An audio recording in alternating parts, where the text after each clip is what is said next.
할렐루야. 앉으시면서 인사하시고요. 우리 각 가정에서도 함께 예배하는 우리 가족들 사이에 주 안에서의 평화의 인사가 있길 원합니다. 감사합니다. 예배 속에서 함께 하시는 우리 주님을 경험하기 원하고요. 오늘은 특별히 성령 강림 주일입니다. 자, 성령 강림절을 이제 맞이해서 모든 사회에 그런 갇혀졌던 것도 좀 풀리고 성령 안에서 하나님이 행하시는 많은 일들이 일어나는 절기가 되었으면 좋겠다는 그런 바람입니다. 자, 성령 강림절을 맞이하면서 이제 믿음 안에서 소신 있는 삶이 무엇이냐, 성령이 우리에게 주시는 그러한 능력, 그런 담대함 가운데 우리가 살아가는 인생 속에서 우리가 소신 있게 한번 살아보자 하는 그런 의미로 오늘 말씀을 중심으로 해서 초대교회에 있었던 일들도 같이 나누면서 우리 하나님께서 우리에게 이제 준비시켜 주시고 마음을 하나님을 향할 수 있도록 하나님의 사역에 우리를 더욱더 불러주시는 그 부름을 듣기 원합니다.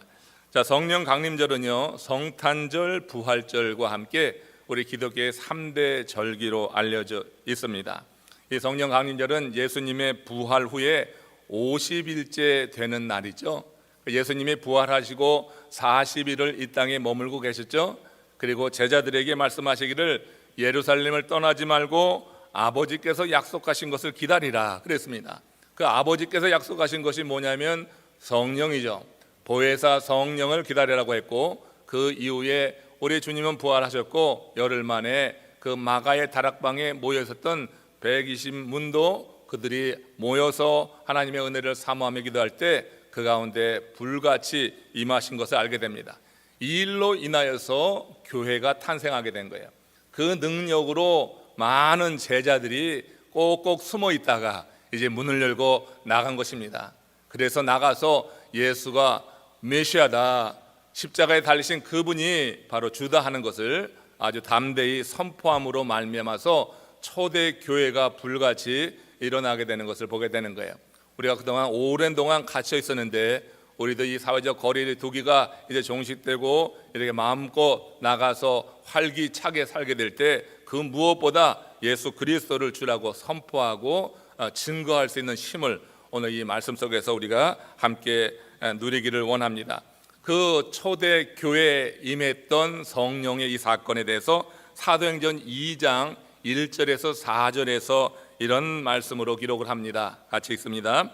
오순절 날이 이미 이르매 그들이 다 같이 한 곳에 모였더니 호련히 하늘로부터 급하고 강한 바람 같은 소리가 있어 그들이 앉은 온 집에 가득하며 마치 불의 혀처럼 갈라지는 것들이 그들에게 보여 각 사람 위에 하나씩 임하여 있더니 그들이 다 성령의 충만함을 받고 성령이 말하게 하심을 따라 다른 언어들로 말하기를 시작하니라. 아주 놀라운 일이 이 초대교회 오순절, 유대인의 절기죠. 그 오순절, 그리고 예수님이 부활하신 이후 50일째 되는 이날에 그 예루살렘에 일어나고 있었던 것이에요. 이 사건 이후에 제자들은 아주 확고한 믿음을 갖게 되는 것입니다. 그 십자가에 달린 예수에 대해서 분명한 믿음을 갖게 되는 거죠. 그리고 소신으로 복음을 증거해서 이 초대교회가 세워지게 되었다고 하는 거예요. 불같은 성령을 체험한 제자들은 삶의 목표를 아주 분명히 세우게 되었습니다. 그리고 그 이후에는 소신 있는 삶을 그렇게 일관되게 살기 시작했다고 하는 것이죠. 왔다 갔다 하고 이렇게 우왕좌왕하는 삶이 아니라 그야말로 분명한 목표를 향하여서 나가게 되었다고 하는 거예요. 그 증거가 사도행전 4장 19절에서 21절에 사내들인 앞에서 쫓겨나면서 그 사내들이 그들을 가두어둘 수 없어서 내보내면서 그들에게 예수를 증거하지 말라고 했을 때 그때 이 베드로와 그 제자들이 하는 이야기입니다. 같이 듣습니다. 같이 읽습니다. 베드로와 요한이 대답하여 이르되 하나님 앞에서 너희의 말을 듣는 것이 하나님의 말씀을 듣는 것보다 옳은가 판단하라. 우리는 보고 들은 것을 말하지 않을 수 없다 하니 관리들이 이 백성들 때문에 그들을 어떻게 처벌할지 방법을 찾지 못하고 다시 위협하여 놓아 주었더라. 지금 이 초대교회 이 제자들 이렇게 사내들인 앞에서 소신 있는 그런 행동을 하고 있잖아요. 그전에는 이제 두려워서 문을 꼭 닫아 걸고 숨어 있고 그렇게 벌벌 떠던 이들이 이제 성령 강림 이 사건 이후에 이렇게 최고 권력 기관 앞에서 할 말을 또박또박 잘 하면서 서신 있게 자기의 의견을 밝히는 모습을 보게 돼요. 여러분, 이 능력이라고 하는 것을 생각하는데, 우리가 영적인 이 능력은요, 우리가 얼마나 많은 것을 소유했느냐에 달려 있는 것이 아닌 겁니다. 우리가 어디에 속해 있는지 우리의 존재에 달려 있다고 하는 거예요.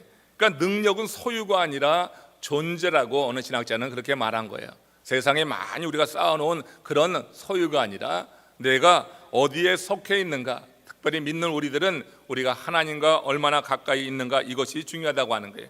이 말을 우리식으로 해석하면은 능력은 세상에 쌓아 올린 물질 권세의 높이에 있지 않고 하나님과 우리 사이의 거리에 있다. 이 얘기는 뭐냐면 하나님과 우리의 관계에 있다, 이런 말로 풀이할 수가 있는 거예요. 바로 이것을 제자들이 변화를 통하여서 지금 사내들인 앞에서 이렇게 보였던 이런 소신 있는 모습을 통하여서 증명되고 있는 것을 보게 됩니다. 소설 가운데 장길산, 여러분 잘 아실 거예요. 또 산포 가는 길, 이런 것을 쓰신 분이 황석영 씨인데, 이 황석영 씨가 그런 글을 한번 쓴 적이 있습니다. 일상의 삶은 가장 위대한 화면이다, 이런 말을 했어요. 한 사람이 어떤 인격을 갖고 있고 어떤 소양의 사람인지는 세상에 밝혀주는 그 화면이 무엇이냐면 그것은 그의 일상이라고 하는 거예요. 그 사람의 인간됨, 그 사람의 인격, 이것이 세상에 밝혀지는 화면, 그가 일상이 어떻게 살아가는가, 여기에 달려있다 하는 건데, 우리가 여러분 주님을 믿는 신자임을 세상에 밝혀주는 화면 역시 두말할 필요가 없이 일상이다 하는 것입니다. 우리가 일상 속에서 어떻게 사느냐, 제자들은 일상 속에서 두려워서 문 닫고 걸어들고 있었어요. 그런데 성령 강림 이 사건 이후에 그들의 일상은 이제 어떻게 해요? 공개된 거였어요. 숨는 게 아니라 공개된 그런 삶, 그들이 믿는 그 믿음에 대해서 분명히 밝히는 이런 삶으로 변화되었다고 하는 것을 알죠. 행함 없는 믿음 붙들고 사는 것, 말만 풍성한 말잔치에 불과한 것입니다. 현대 교인들이 힘을 잃어가는 것은 행함이 없이 이렇게 말만 풍성한 말잔치를 벌이고 있기 때문에 능력을 잃어가고 있다, 이렇게 많이들 말하잖아요. 그 결과로 경험하게 되는 공허함이라고 하는 게 있습니다. 알맹이 없는 그런 삶이 바로 그 자체가 이렇게 행함이 없이 말로만 신앙생활하는 우리가 겪는 형벌이라고 말할 수 있어요. 우리가 신앙생활하면서도 계속 공허하기만 하다, 이런 말을 하는 사람들이 여러분 왜 그런지 아십니까? 말씀을 행함으로 실천하지 못하기 때문에 그렇게 되는 경우가 정말 많은 거예요. 하나님의 말씀을 삶 속에 실천하지 못하니까 삶에 알맹이가 없는 거예요. 뭐 많이 이룬 것 같지만 다 구름처럼 이슬처럼 연기처럼 사라지고 말고, 그러니까 공허하다, 알맹이 없는 삶 속에서 삶의 회의를 갖는 것, 이게 그 자체가 형벌이라고 하는 거예요.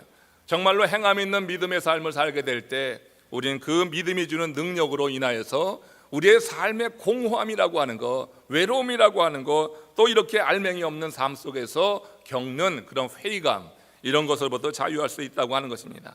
우리가 이렇게 공허함이나 알맹이 없는 삶을 그렇게 산다고 스스로 생각하게 될 때 그것은 우리가 인생을 잘못 살아온 대가라고 볼 수 있어요. 또 우리가 산 인생에 무엇인가 오류가 있었다고 하는 것을 증거하는 것이 될 수 있는 것입니다. 아마도 그런 인생을 주께서 보시고 이렇게 책망하지 않을까 하는 그런 두려운 마음이 있는데, 이사야서 29장 13절에서 주께서 하시는 말씀을 한번 같이 읽습니다. 이 백성이 입으로는 나를 가까이하며 입술로는 나를 존경하나 그 마음은 내게서 멀리 떠났나니 그들이 나를 경외함은 사람의 계명으로 가르침을 받을 뿐이라. 여러분, 하나님을 경외하는 것은 사람의 계명으로만 하면 이건 지식이에요. 하나의 지식으로만 쌓여지게 되면요, 나중에 이 지식을 가지고 신앙생활을 한다고 하는 게 상당히 사람을 공허하게 만드는 거고 알맹이 없게 하는 것입니다. 우리가 하나님을 경외함은 성령의 능력으로, 성령의 통치 가운데 성령이 주는 감동을 따라 우리가 말씀대로 행할 수 있는 것, 이것이 하나님을 경외하는 것이 아닌가. 사람의 계명을 가지고 지식만 늘려갈 때 그때 우리는 공허함을 경험할 수밖에 없다고 하는 것을 우리가 이 말씀에서 기억해야 될 거예요. 이 점에서 믿음은 명사가 아니라 뭐라고 했어요? 동사라고 하는 것입니다. 이 말은 믿음이란 말씀에 근거해서 말씀이 지시하는 대로 소신 있게 살아가는 것, 이게 믿음이라고 하는 게, 정말 믿음이 있노라고 하면은 그 믿음으로 인해서 내 삶에 어떤 변화가 나타나고 있는가, 그 긍정적인 변화에 대해서 말할 수 있어야 된다고 하는 거예요.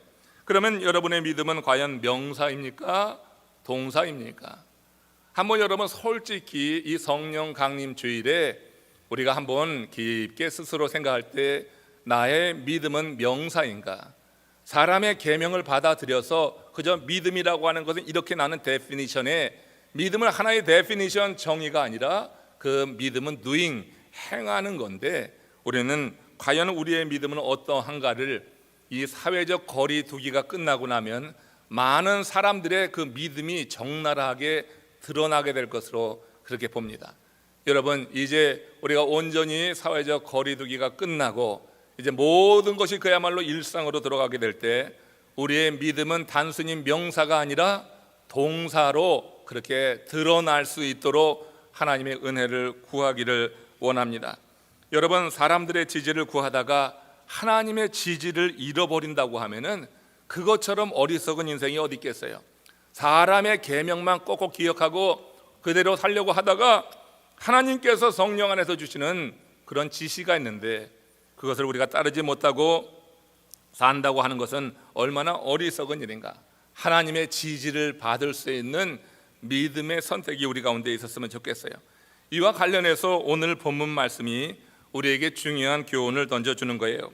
여호아하스 아들 요아스 왕 때 일입니다. 사마리아 곧 북이스라엘의 왕으로 올라서 16년간을 이렇게 치리한 왕이 요아스 왕입니다. 이 요아스에 대한 성경의 평가는 그렇게 후하지가 않아요. 열왕기하 13장 11절에서 요아스에 관한 평가를 이렇게 말씀합니다. 같이 읽습니다.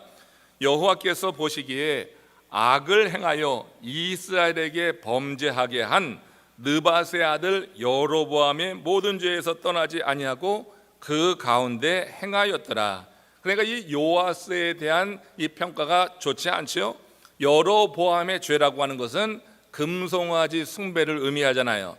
근데 이 금송아지 숭배를 그 여로보암 때 시작된 것을 아직까지도 지키고 있다고 하는 거예요. 지금 뭐예요? 이 일 이후에 이제 큰일 나는 그런 상황이 되는데 요아스는 가문의 죄를 답습하고 있었다고 하는 것입니다. 모든 죄에서 떠나지 않았다고 하는 거예요.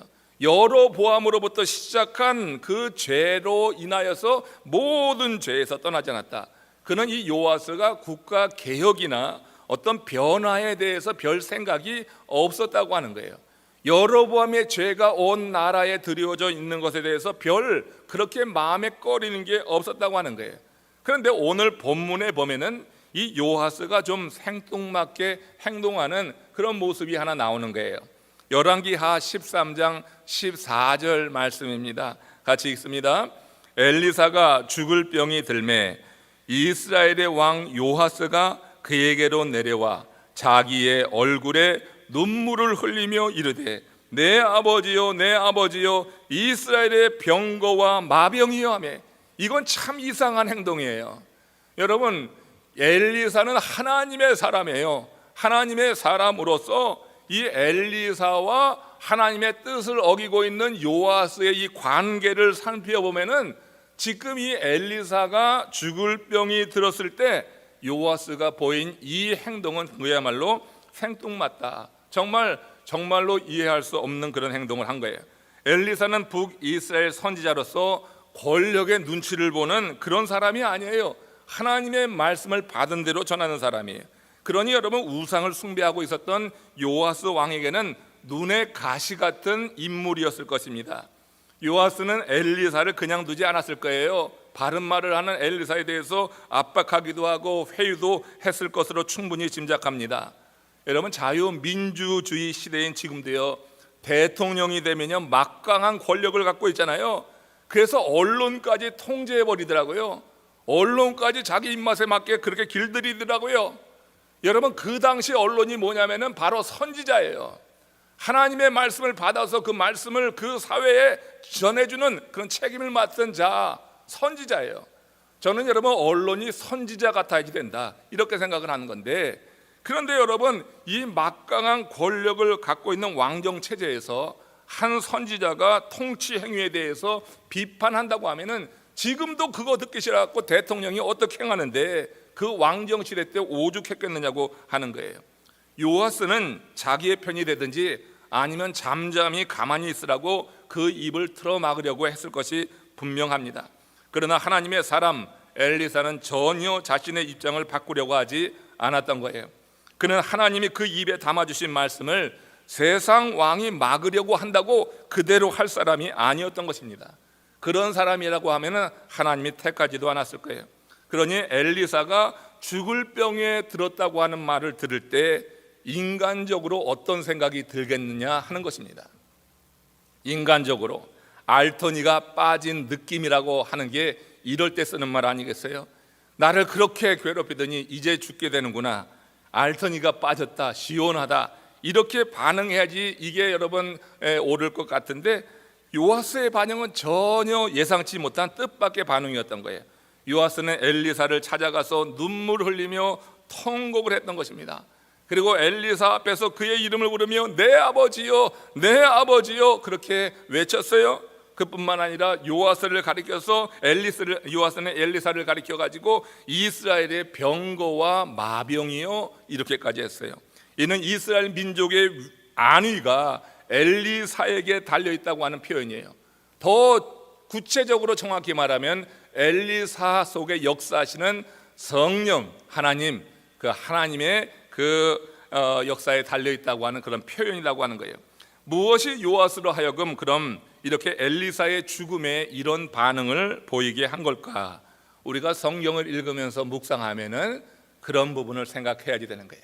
그냥 지나가면 안 되죠. 이 부분에 그 둘의 관계를 생각하면 이건 전혀 뜻밖의 반응인데, 그러면 이런 반응이 왜 나왔겠는가? 저는 이 말씀을 묵상하면서 이렇게 해석을 해보았습니다. 엘리사가 진리에 서서 어떤 위협을 가해도 요동치 않는 거예요. 그리고 하나님의 말씀을 전하는 거예요. 그 말씀을 들을 때마다 요아스의 그 마음은 찔리기가 한이 없는 거예요. 고통스러운 거예요. 한마디로 요아스는 엘리사가 그러나 초지일관되게 하나님 편에 서 있는 그 모습, 그리고 요아스가 비록 우상을 숭배하고 있었지만 엘리사가 하나님의 사람이라고 하는 것을 이렇게 초지일관, 위협을 하고 박해를 하고 불이익을 주고 어려움을 줘도 초지일관 하나님의 말씀을 그렇게 전하는 것에 대해서 이 요아스도 엘리사를 인정했다고 하는 거예요. 여러분, 우리가 세상에 나가서 세상 사람들과 그냥 좋은 게 좋다는 식으로 살아가면 잘 될 것 같지만 실제로 우리는 그 사람들 앞에 무시당하는 것입니다. 우리가 정체성을 잃어버리게 되면요, 우리는 힘을 잃게 되는 거예요. 그냥 사람들 얻기 위해서 하나님을 잊어버리는 그런 선택은 하지 않았으면 좋겠어요.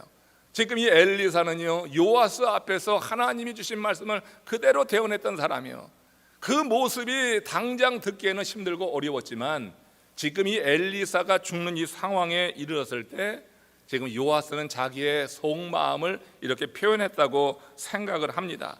요아스는 비록 우상을 숭배하고 있었지만 엘리사가 하나님의 사람인 것만은 믿고 있었던 거예요. 그의 초지일관, 소신 있게 말씀대로 행하는 모습을 보면서 이 선지자는 정말 하나님의 사람이구나. 그리고 엘리사의 하나님이 이스라엘을 보호한다고 하는 것까지 알고 있었어요. 그러니까 지금 뭐라고 했던 거예요? 이스라엘의 병거와 마병이요, 엘리사를 향하여서 그렇게 지금 선언하는 거예요. 그러니까 이스라엘의 병거와 마병, 어떻게 엘리사가 이스라엘의 병거와 마병이에요? 엘리사 배후에서 역사하시고 그에게 힘을 더해 주시는 그 하나님을 본 거고, 엘리사에게 하나님께서 천군과 천마를 보내주시는 것을 알기 때문에 이스라엘의 병거와 마병이다, 이렇게 말했다고 생각해요.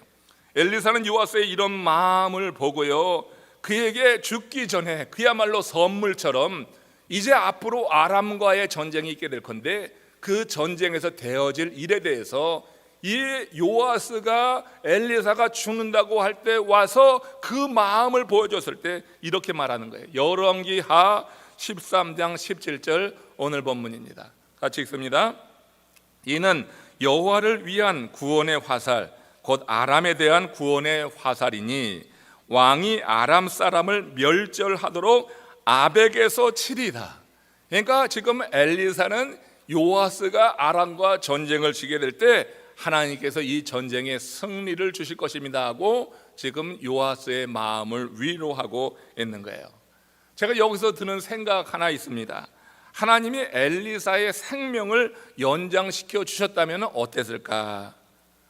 지금 이렇게 요아스가 말이에요, 자기의 마음 보이면서 엘리사에게 와서 이렇게 고백하는데, 이때 하나님께서 이 엘리사를 딱 살려줬다고 하면 그 요아스가 엘리사의 말에 귀를 기울일 것 아닌가? 뭐 이런 생각 해보지 않습니까? 그래서 북이스라엘에 큰 개혁이 일어나지 않을까? 이런 생각을 좀 해볼 수 있잖아요. 이런 게 없었던 것도 아니에요. 그러니까 엘리사와 같은 동시대에 남유대의 히스기야 왕 알잖아요. 히스기야 왕도 죽을 병에 걸린 거야. 바로 같은 시기예요.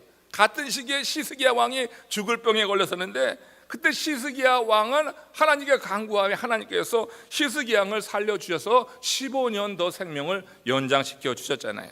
그러면 여러분, 우리가 생각이 드는 게 또 히스기야는 믿음이 있어서 살아났고 엘리사는 믿음이 없어서 죽었는가? 이렇게 여러분 우리가 볼 것입니까? 그렇지 않은 것입니다. 여러분, 생사의 문제는 믿음의 문제를 더 초월해서 하나님의 주권의 문제인 줄로 믿으시길 바랍니다. 물론 믿음도 중요하지만요, 이 생사의 문제만큼은 하나님의 절대 주권에 있는 거예요. 아니, 어떻게 엘리사가 히스기야보다 믿음이 덜합니까?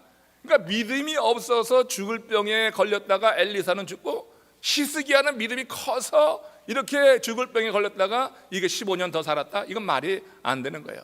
생사, 화복, 이건 하나님의 절대 주권의 문제다. 살고 죽는 문제보다 더 중요한 것은 믿음 안에서 우리가 삶과 죽음을 어떻게 바라보느냐, 이게 중요하다고 하는 것을 우리가 이런 말씀을 통해서 생각해 보는 거예요. 가정이긴 하지만 엘리사는 하나님이 히스기야만 살려주고 자기는 죽게 내버려 뒀다고 절대 불평할 사람이 아니에요. 또 반대로 엘리사가 만약에 낫고 히스기야가 죽게 될 경우에 히스기야도 그대로 받아들일 사람이지 절대 불평할 사람이 아니에요. 그들은 하나님이 생사 화복을 주관한다고 믿는 하나님의 사람들이었기 때문에 그렇게 반응할 수 있다고 하는 것입니다. 사실 하나님의 사람에게 이 믿음이 없다고 하면 하나님의 일이 되어질 수가 없는 거예요. 생사 화복이 하나님의 손에 달려있다 믿고 나가게 될 때, 그때 하나님의 일이 힘있게 이루어지는 거예요. 하나님께서 필요하면 살리시고, 하나님께서 또 정말 어떻게 필요하면 내 생명을 거두실 수 있다고 하는 그런 믿음이 우리 가운데 있어야 돼요. 이와 관련해서 히브리서 기자가 믿음의 증거에 대해서 두 가지를 밝히고 있는데, 히브리서 11장 33절 34절 말씀 보십시오. 자, 오늘 말씀이요, 우리 여러 성도님들 상황 속에서 많이 적용해 봐야 될 그런 말씀이에요. 그러니까 이 믿음의 증거가 정말 확실하게 있는 가운데 우리가 사회적 거리 두기가 종식되고 다시 일상으로 돌아갔으면 정말 좋겠다는 거예요.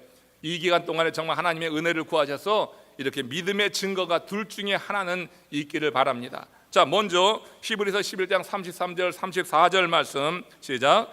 그들은 믿음으로 나라들을 이기기도 하며 의를 행하기도 하며 약속을 받기도 하며 사자들의 입을 막기도 하며 불의 세력을 멸하기도 하며 칼날을 피하기도 하며 연약한 가운데 강하게 되기도 하며 전쟁에 용감하게 되어 이방 사람들의 진을 물리치기도 하였다. 야, 믿음으로 큰 승리가 지금 일어나고 있잖아요. 이 놀라운 승리는 믿는 자들에게 하나님이 축복해 주시는 믿음의 증거라고 충분히 볼 수 있죠. 그러니까 믿음으로 살 때 이런 어려운 가운데서 큰 승리가 이루어지는 이 장면 얼마나 멋져요. 그러나 35절에는 이와 상반되지만 의미 있는 믿음의 증거를 이렇게 밝힙니다. 히브리서 11장 35절 시작. 어떤 이들은 더 좋은 부활을 얻고자 하여 심한 고문을 받되 구차히 물 풀려나기를 원하지 아니하였더라 했어요. 그러면서 그들이 받았던 이 초대 기독교인들이 받았던 박해에 대해서 구체적으로 이렇게 설명을 합니다. 히브리서 11장 36절 37절입니다. 시작.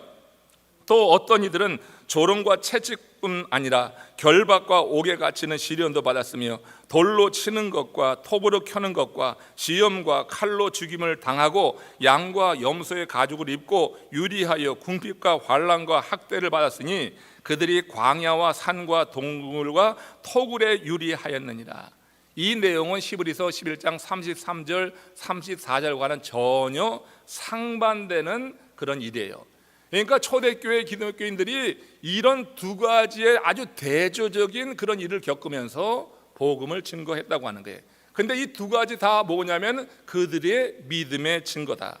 여기서 말하고자 하는 것은 고난에서 벗어나는 것뿐만 아니라 견뎌내는 것도 믿음의 증거라고 하는 거예요. 우리가 여러분 믿음의 증거 가운데 이왕이면 고난에서 벗어나서 승리를 이루는 것이 이것이 우리가 소원하는 믿음의 증거가 되겠지만 일부 다른 사람들에게는 그렇지 않아도 오히려 더 좋은 부활을 바라보면서 자신의 현재의 고난을 견뎌내고 그 가운데서 자기의 뜻을 굽히지 않는 이런 사람들도 있더라. 이런 사람들은 그 안에 내적인 확신과 하나님이 주신 증거가 있어서 사람들이 볼 때는 정말 실패한 것 같지만 그 내면의 이 확실한 증거가 그들로 하여금 기쁨을 이렇게 선포하게 하고 그 어려움을 견디게 한다고 하는 그런 얘기가 될 겁니다. 누가 병이 들었지만 히스기야처럼 기도해서 나았다면 그것은 그 사람의 믿음의 증거가 되는 거예요. 또 그러나 누가 병이 든 후에 열심히 기도했지만 엘리사처럼 죽었다면 그 사람은 믿음이 없는 것일까? 아니라고 하는 거예요. 그가 끝까지 하나님의 역사를 구하면서 하나님을 찾았다고 하면 그것은 그 사람의 믿음의 증거인 것이 확실하다고 하는 거예요. 그래서 이와 관련해서 요한 1서 5장 10절에서 요한 사도가 이런 말을 한 거예요. 하나님의 아들을 믿는 자는 자기 안에 증거가 있다. 이 말이 중요해요. 그 뒤에 일은 안 읽었지만 하나님의 아들을 믿는 자는 자기 안에 증거가 있다. 여기서 요한 사도가 말하는 믿는 자 안에 있는 그 증거란 과연 무엇을 의미하는 건가? 하나님의 아들을 믿는 예수 그리스도를 믿는 자는 자기 안에 증거가 있다고 하는 것. 이건 여러분 심증도 아니고 물증도 아니고요. 요한이 말하는 증거는요 신증이라고 하는 거예요. 이거는 어떤 사람의 마음으로 확신하는 것도 아니고 어떤 물건을 가지고 증거하는 것도 아니라 위에서 하나님이 내려주신 그런 확실한 증거가 있다고 하는 거예요. 이에 대해서 고린도후서 1장 12절에서 바울 사도는 이렇게 말했습니다. 시작. 그가 또한 우리에게 인치시고 보증으로 우리에게 성령을 주셨느니라. 이게 여러분 바울이 이야기하는 신증이에요. 이게 뭐냐입니까? 그가 우리에게 인치시고 성령으로 인치시고 이 얘기죠. 우리 마음에 성령을 주셨다고 하는 것은 성령의 인치심이 있는 거고 성령의 인치심이 있는 자가 예수를 주라고 고백할 수가 있는 거예요. 아무나 예수를 주라 하는 것이 아니라 예수를 주라고 담대히 선포할 수 있는 사람은 믿음의 증거가 이미 그 안에 있는 줄로 믿습니다. 이건 성령의 인치심으로 말미암아 예수를 주라 고백한다고 하는 거예요. 같은 맥락에서 요한일서 5장 6절에는 뭐라고 하고 있어요? 같이 읽습니다. 증언하는 이는 성령이시니 성령은 진리이시니라. 그래서 하나님께서 우리에게 주시는 신증이라고 하는 것은 믿는 자 속에 역사하는 성령이다. 성령이 우리가 하나님의 아들임을 증거하고 우리 안에 하나님의 능력이 역사하는 것을 증거하는 그런 분이라고 하는 거예요. 바울과 요한 사도는요 이 증거를 성령이 인치시는 것으로 결코 지울 수 없는 믿음의 증거다. 그렇습니다. 성령을 믿는 자 속에서 역사해서 복음으로 고난당하는 자로 하여금 견디게 하고 또 성령을 믿는 자 속에서 역사하여서 그들로 그 고난과 맞서서 승리하게 하는 이가 바로 성령이라고 하는 거예요. 이것을 신학적 용어로 바꾸어 이야기하면은 성령의 내적인 증거와 외적인 증거라고 하는 거예요. 성령의 내적, 외적 증거는 내적으로는 확신을 주고 외적으로는 능력을 준단 말이에요. 그러니까 내적인 확신이 있으면 고난 가운데 견디고 부활을 바라보면서 그렇게 여러분 그 죽음까지도 맞이하는 거예요. 외적인 능력이 나타나게 되면은 현재의 고난을 막 이기고 승리하고 하는 이런 일들을 벌이게 되는 거예요. 그러니까 오순절날 마가의 다방에서 성령 충만함을 경험한 제자들은 이 성령의 증거를 갖게 된 것입니다. 내적으로 확신을 갖게 되고 외적으로 능력을 갖게 되었어요. 그래서 그들이 나가서 복음을 전할 때 안진뱅이가 일어나고 막 그냥 병자들이 나음을 입고 귀신이 물러가고 하는 그런 증거들이 나타났어요. 그러니까 내적인 확신을 갖고 있기 때문에 붙잡혀서 옥에 갇히고 사내들이 말하지 말라고 해도 내가 하나님의 말 듣는 것과 너희 말 듣는 것 어느 것이 옳은가 스스로 판단하라, 이렇게 내적인 확신을 가지고 말할 수 있었다고 하는 것입니다. 그들은 더 이상 세상 권력이 두려워서 숨지 않고 예수를 주라 담대히 선포하는 하나님의 사람이 될 수 있었다고 하는 거예요. 디모데후서 1장 12절 말씀 읽겠습니다. 이로 말미암아 내가 또 이 고난을 받되 부끄러워하지 아니함은 내가 믿는 자를 내가 알고 또한 내가 의탁한 것을 그날까지 그가 능히 지키실 것을 확신함이라.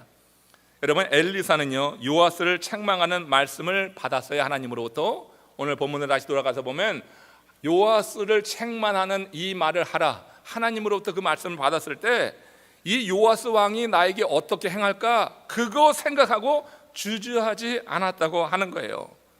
고난 받기를 부끄러워하지 않은 것은 내가 믿는 자를 내가 알았다. 내가 이 말을 함으로 말미암아 고난이 내게 임한다 할지라도 내가 믿는 자, 내가 믿는 자를 내가 알기 때문이다. 이 확신이, 증거가 있는 거예요. 그래서 여러분 요아스는 담대히 선포했던 거예요. 다만 하나님이 그를 부르셔서 북이스라엘을 향해서 선포하라는 것을 소신 있게 요아스를 향하여서 선포했어요. 그는 초대교회 제자들처럼 우리는 하나님의 말씀대로 사노라 하는 그 각오로 사명을 감당했다는 것입니다. 이는 그에게 성령의 내적 외적 증거가 있었다.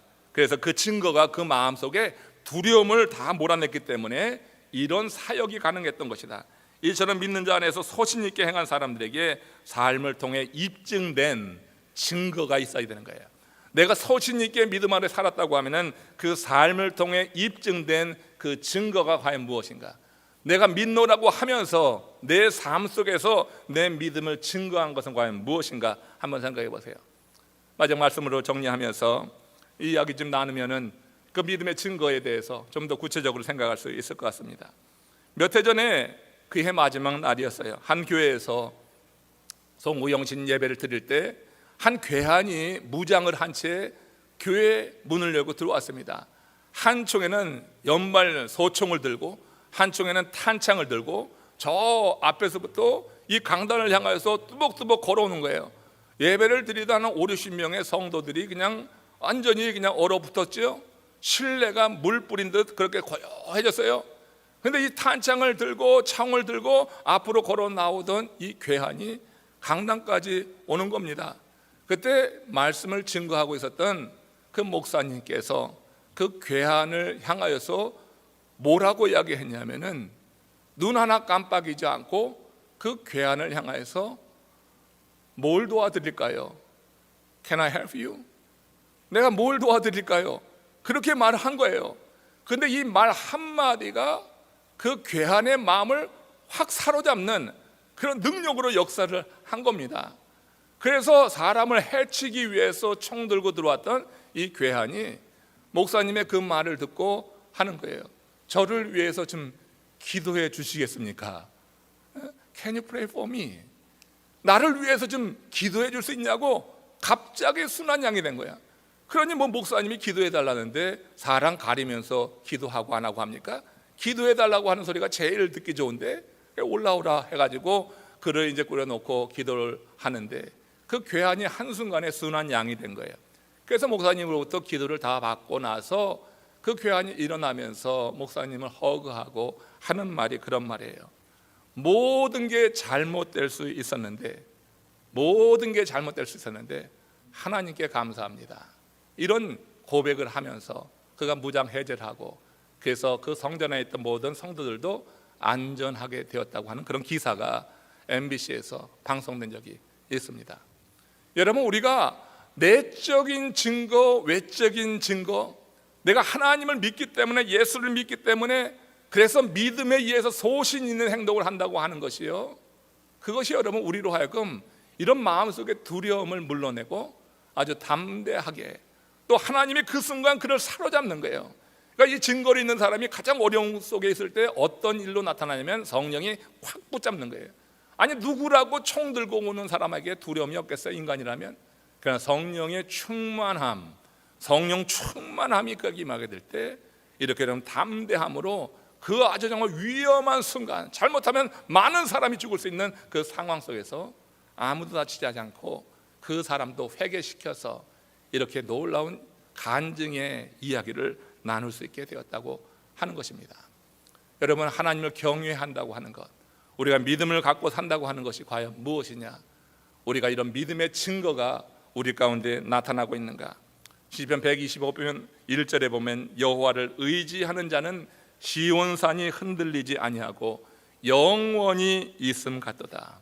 여호와를 의지한다고 하는 것을 내 삶으로 증명하고 있느냐? 말로만 믿는 것이 아니라 내가 말한 것을 이렇게 행동으로 옮기고 있느냐? 우리가 그런 상황 속에서 과연 나는 어떤 입장을 취할 것인가? 여호와를 의지하는 자는 시온산이 흔들리지 아니하고 영원히 있음과 같도다. 여호와 하나님을 의지하는 믿음의 증거들을 다 가지시고, 이제 여러분 이 성령 강림 절기 이제 오랜 동안 지속될 텐데, 이제 성령 강림 주일과 더불어서 우리 성전 재개가, 이제 예배 재개가 이루어지고 온 성도들이 다시 비즈니스로 나가고 사업으로 나가게 될 때, 그때 그냥 나가지 마시고 이렇게 하나님의 은혜를 구하셔서 이런 믿음의 증거를 가지고 나가므로 여러분들이 있는 곳에서 하나님께 영광을 돌리며 여러분들이 있음으로 인하여서 하나님의 일이 이루어지는 것을 여러분 증명하는, 그래서 믿음을 말로 아니라 행함으로 증명하는 내적 외적인 증거를 가지고 살아가는 하나님의 사람들 되시기를 주의 이름으로 축원합니다. 고개 숙여서 함께 기도하시겠습니다. 오늘도 이 말씀이 우리 가운데 임하고 말씀이 그 자체로 역사했기를 원합니다. 이런 말씀이 꼭 필요한 이들이 예배 때마다는 있는 거예요. 믿음의 문제로 지금 우왕좌왕하고 믿음에 흔들려서 그 마음속에 고통이 될 정도로 심령이 그렇게 고통스러운 이들이 있을 수 있습니다. 오늘 말씀이 그들의 마음을 붙잡고 이제 산이 요동하지 않는 것처럼 여호와 하나님을 의지함으로 그 심령이 하나님의 장중에 붙잡힌 삶이 되게 하여 주시옵소서. 성령의 충만함을 통하여서 내적인 외적인 증거를 가지고 믿는 자의 도리를 다하게 하소서. 우리 다 같이 합심으로 기도하시겠습니다.